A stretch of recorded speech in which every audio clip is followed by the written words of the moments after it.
जय हिंद दोस्तों, मैं ओम प्रकाश है और कनक एकेडमी दरभंगा से। आज क्वेश्चन एसएससी जीडी का देखते हैं। एसएससी जीडी का क्वेश्चन क्या पूछा हुआ है कि 20-2 2024 का। कल क्वेश्चन इसका केवल 5 ही बना पाए थे, केवल 5 ही को बना, मतलब समय कुछ लैप्स हो गया था, कुछ कारण नहीं बना पाए थे। तो आज जो बचा हुआ क्वेश्चन है सभी क्वेश्चन का बनाते हैं। देखिए पहला क्वेश्चन क्या कह रहा है कि ए और बी दोनों 5,000 रुपये प्रति घड़ी की दर से बेचते हैं।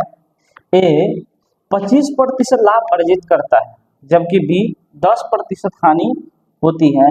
ए और बी के क्रय मूल्य का अनुपात क्या होगा? दोनों को सीपी का अनुपात पूछ रहा है, तो भाई दोनों का सीपी का अनुपात निकाल दो। ए 5,000 रुपया में बेचा है, 25% की इसको लाभ हो रहा है, 25% लाभ। 25% लाभ का फ्रैक्शन क्या होता है? 125/100। और जब कॉस्ट प्राइस 5,000 में बेचा है ना, कॉस्ट प्राइस निकालेंगे तो कॉस्ट प्राइस कम होगा। कम कैसे होगा? 100/125। ये ए का कॉस्ट प्राइस निकल गया। बी का जब निकालोगे तो बी 5,000 रुपये में बेचा है और ई कह रहा है कि 10% की इसको हानि हो रहा है, 10% की हानि। तो 10% हानि का फ्रैक्शन क्या होता है? 90/100। इसका भी कॉस्ट प्राइस निकालेंगे तो फ्रैक्शन क्या होगा? उल्टा होगा, तो 100/90। 5,000 यहाँ से 5,000 काट ही सकते, दोनों का रेशियो निकालना है। ए 100 से 100 कट जाएगा, 5 से काटेंगे तो 25 पंचे 125, अब 5 से काटेंगे तो 18 पंचे 90। रेशियो सीधा करेंगे तो 18 आ जाएगा इधर और 25 आ जाएगा इधर, यानी 18:25 हो जाएगा, जो कि ऑप्शन नंबर डी है। डी नंबर ऑप्शन इसका सही आंसर है। चले क्वेश्चन नंबर 2 देखते हैं। कार्य किसी वस्तु का विक्रय मूल्य 5175 रुपये है और उस पर 25% छूट दी गई है, तो वस्तु का अंकित मूल्य कितना है? मतलब अंकित मूल्य को 25% जब छूट देते हैं तब इसका मूल्य कितना हो जाता है? 5175 रुपया हो जाता है। पूछ रहा है वस्तु का अंकित मूल्य कितना है, तो भाई 25% छूट मतलब 75% पे बेच रहा है और 75% का ही वैल्यू कितना कह रहा है? 5175 रुपया। तो 1% का वैल्यू निकालेंगे तो 69 हो जाएगा, 69 मरतबे कट जाएगा। पहले 6 बार मिलाएगा फिर 9 बार, 9 पंचे 45। 1% का वैल्यू कितना? 75 से काटेंगे तो 69 बार में कट जाएगा, 69 हो जाएगा। हमको अंकित मूल्य पूछ रहा है, मार्क प्राइस पूछ रहा है, तो मार्क प्राइस मतलब 100% का वैल्यू निकालना होगा। तो 100% का वैल्यू निकालेंगे क्या होगा? 6900, यानी 6900 रुपया इसका सही आंसर हो जाएगा। चलिए क्वेश्चन नंबर 3 देखते हैं। क्वेश्चन नंबर 3 क्या कह रहा है कि 7200 रुपये को पी क्यू आर के बीच में क्रमशः 1/2, 4 और 3/2 के अनुपात में बांटा जाता है, तो आर का हिस्सा कितना होगा? देखिए पी क्यू आर में कितना कितना बांटा गया है, पी क्यू और आर के बीच में कह रहा है 1/2 अनुपात 4 अनुपात 3/2 के अनुपात में। इसका रेशियो सीधा करेंगे तो 2 और 2 का एल्सियम तो 2 ही होगा, तो यहाँ तो 1 ही रह जाएगा, यहाँ 2 से गुना हो जाएगा तो 8 और यहाँ 3 ही रह जाएगा, यही हो गया। टोटल वैल्यू 7200 रुपया है। टोटल जोड़ोगे तो 8 3 11 1 12, 12 का वैल्यू कितना है? 7200 रुपया। तो 1 का वैल्यू कितना हो जाएगा? 12 6 72, 600। अब 1 का वैल्यू 600 आ गया तो हमको आर का वैल्यू पूछ रहा है कि आर का हिस्सा कितना होगा। आर कितना रेशियो में है? 3 अनुपात में, 3 यूनिट का वैल्यू निकालेंगे तो 36 1800 रुपया हो जाएगा। यही होगा आंसर, जो कि ऑप्शन नंबर ए है। इसका ऑप्शन सही आंसर ए हो जाएगा। चलिए क्वेश्चन देखे। कह रहा है आर एक काम को 90 दिनों में पूरा कर सकता है, तो कुल काम का कितना प्रतिशत आर द्वारा 45 दिनों में पूरा किया जा सकता है? तो देखते कितना इजी क्वेश्चन पूछा हुआ है। ये 50% हो जाएगा, क्या कि 50% काम 45 दिन में पूरा होगा।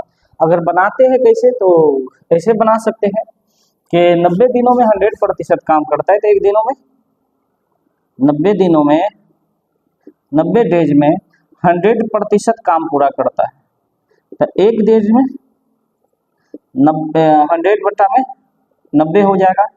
तो हमको 45 डेज में पूछ रहा है कि 45 दिन में कितना काम पूरा होगा, कितना प्रतिशत काम होगा, कितना प्रतिशत है? 45 डेज में पूछ रहा है, डेज में कितना होगा? तो 100/90 और गुने में 45 लिखोगे, इतना प्रतिशत काम होगा। 45 दूना 90, 2 से काटेंगे 50, यानी 50% काम पूरा हो जाएगा 45 दिनों में। 50%, जो कि ऑप्शन नंबर डी है इसका आंसर। चलिए क्वेश्चन नंबर 5 देखते हैं। देखिए क्वेश्चन नंबर 5 एचसीएफ से सवाल पूछा हुआ है। क्या कह रहा है क्वेश्चन, कैसे समझेंगे। एचसीएफ का सवाल है कि 44 आम, 121 केले और 11 सेब है। उन्हें कई पंक्तियों में इस प्रकार व्यवस्थित करना है कि प्रत्येक पंक्ति में समान संख्या में फल हो और प्रत्येक पंक्ति में एक ही प्रकार के फल हो, मतलब समान संख्या में भी रहे और एक ही प्रकार के फल रहे, दूसरे प्रकार के उसमें मिक्स करके नहीं लगाना है। तो पंक्ति की न्यूनतम संख्या क्या होगा। तो भाई पंक्ति की न्यूनतम संख्या निकालने के लिए एक पंक्ति में फलों की संख्या अधिक से अधिक रखना होगा और अधिकतम क्या निकालते हैं, हमेशा एचसीएफ निकालते हैं। अधिकतम जो कहता है तो हमेशा एचसीएफ निकालते हैं। तो एचसीएफ पहले निकालो। तो 44, 121 और 11 का एचसीएफ, 44 फल, 121 फल और 11 फल का एचसीएफ जब निकालोगे एचसीएफ, तो इसका 11 आ जाएगा। 11 से कट जाता है, 11 से 44, 11, 11, 121 और 11 का 11। हमको पंक्ति की संख्या पूछ रहा है, तो पंक्ति की संख्या जब निकालोगे, पंक्ति की संख्या, तो भाई 44 गो फल है, प्रत्येक पंक्ति में 11 गो रख रहे हैं। आम का फल 44 गो, 11 गो रख रहे हैं, तो इसका 4 पंक्ति बनेगा। प्लस 121 केले है, जिसमें प्रत्येक में 11 केले रखना है, तो इसका 11 गो बनेगा पंक्ति। और 11 गो सेब का फल है, तो 11 बटे में 11 यानी इसका एगो पंक्ति बनेगा। टोटल जोड़ेगी तो 4 और 11, 15 और 1, 16, टोटल 16 पंक्ति बनेगा। टोटल 16 पंक्ति बनेगा, यानी 16 पंक्ति में इसको हम अरेंज कर सकते हैं, जिसमें 4 आम का है, 11 केले के हो और 1 सेब का पंक्ति बनेगा। टोटल 16 पंक्ति बन जाएगा, जो कि ऑप्शन नंबर बी है इसका। चलिए क्वेश्चन नंबर 6 देखते हैं। क्वेश्चन नंबर 6 का कह रहा है कि किसी धनराशि पर 40 वर्षों तक प्राप्त साधारण ब्याज उस धनराशि का 2/5 है। धनराशि है प्रिंसिपल का 2/5 है, तो वार्षिक ब्याज दर कितनी होगी। देखो कह रहा है कि साधारण ब्याज जो है वो धनराशि का 2/5 है। धनराशि यानी प्रिंसिपल का 2/5 कह रहा है, तो SI बटे में P बराबर 2/5। साधारण ब्याज अगर 2 रुपया है तो प्रिंसिपल कितना है, 5 रुपया। अब SI बराबर लगा दो कि SI बराबर क्या होता है, PRT/100। SI कितना निकल गया, 2 रुपया, प्रिंसिपल है 5 रुपया, रेट पूछ रहा है और टाइम है 40 वर्ष, बट्टा में 100 हो जाएगा। काट दो, 20 से काटेंगे, 20 पंचे 100, 20 दूना 40 और 20 पंचे 100, 5 से 5 खत्म, 2 से 2 खत्म। R बराबर कितना बचा, 1%, यानी रेट जो इसका बचा वो 1% है, जो कि ऑप्शन नंबर बी है। चलिए क्वेश्चन नंबर 7 देखते हैं क्या कह रहा है। क्वेश्चन नंबर 7 बड़ा इजी क्वेश्चन है, ये भी चक्रवृद्धि ब्याज से है। चक्रवृद्धि ब्याज वार्षिक रूप से संयोजित है, यानी वर्ष के अनुसार काउंट करता है, पर रखी गई एक धनराशि 10 वर्षों में स्वयं की दोगुनी हो जाती है। वह समय ज्ञात कीजिए जिसमें धनराशि स्वयं की 4 गुनी हो जाए। वह समय कह रहा है काउंट करने के लिए कि 4 गुनी हो जाए। भाई 10 वर्षों में 2 गुनी हो रहा है, तो कितने वर्षों में 4 गुनी, तो 20 वर्षों में 4 गुनी। डायरेक्ट आंसर लगा सकते हैं।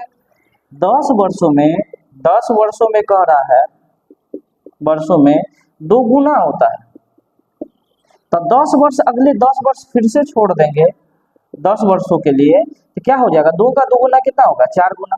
और 4 गुना होने के लिए 4 गुना होने के लिए 10 वर्ष और 10 वर्ष टोटल कितना वर्ष लगा है, तो 20 वर्ष लगा है। और यही इसका आंसर होगा, जो कि ऑप्शन नंबर सी में दिया हुआ है। इतना डायरेक्ट सवाल था, बहुत इजी। देखिए सिंप्लीफिकेशन का क्वेश्चन है। देखिए प्रत्येक सेट में 3 क्वेश्चन ये आ रहा है सिंप्लीफिकेशन से, इसको नहीं छोड़ सकते। एसएससी जीडी और एमटीएस वाला जो भी स्टूडेंट है, ये सिंप्लीफिकेशन जो बोर्डमास के नियम पर बनता है, इस क्वेश्चन को जरूर बनाना। वो बहुत भारी नहीं रहता, एकदम सिंपल क्वेश्चन रहता है, जो आराम से बन सकता है ना। तो इसको थोड़ा सा ध्यान रखें और बना दें। देखिए 7 ब्रैकेट को, बोर्डमास में क्या होता है, पहले ब्रैकेट को सोल्व करते हैं, 7 और 33 को जोड़ेंगे तो कितना हो जाएगा, 40 हो जाएगा। यहाँ तो 40 हो गया, गुने 2 से भाग देंगे 44 में, तो 22 दूना 44, 22 बार में कट जाएगा, 22 हो जाएगा।